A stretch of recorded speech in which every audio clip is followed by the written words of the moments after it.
You are walking on the beach on the coast of southwestern Australia.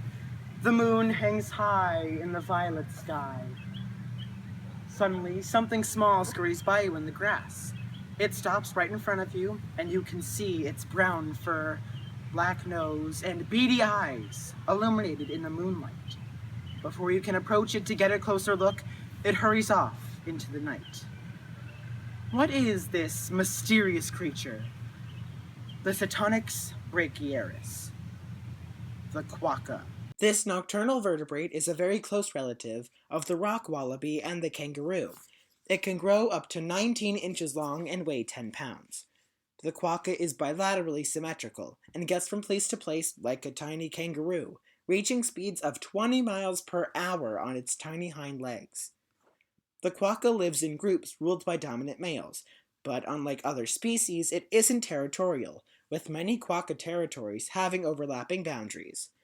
The mammal's diet consists mostly of grasses, which it digests by eating it, puking it out, and eating it up again. It's disgusting. If there's no grass, it will climb trees to feast on their leaves, or in a worst-case scenario, survive on fats stored in its tail. Quokkas Got enemies, got a lot of enemies. Before humans moved to Australia, quokka populations thrived, as rabbits and rats were its only competition. However, humans ruined everything by bringing dogs, cats, and foxes to Australia. All three became a predator of the quokka. When threatened, quokkas will use pre-made trails in the grass to get to safety. In addition, mother quokkas have a very sick way of ensuring their survival, in which they leave their weeping young to be eaten so they can escape. And you thought your mom was cruel.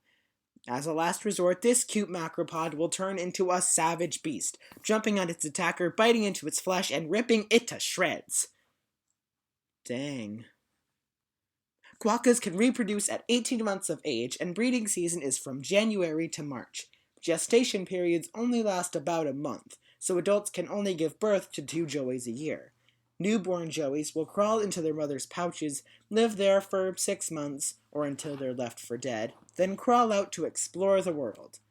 Quokkas are amazing, quirky animals that are worth our efforts to keep around. However, due to logging and predation, they're dying out, being classified as vulnerable by the IUCN. We need to help the quokka so it doesn't die out. We can raise awareness of the quokka and atrocities committed against them by using #QuokkaSelfie on Instagram, or even telling our friends about them. Quokkas are magical marsupials who can make the world a happier place, but only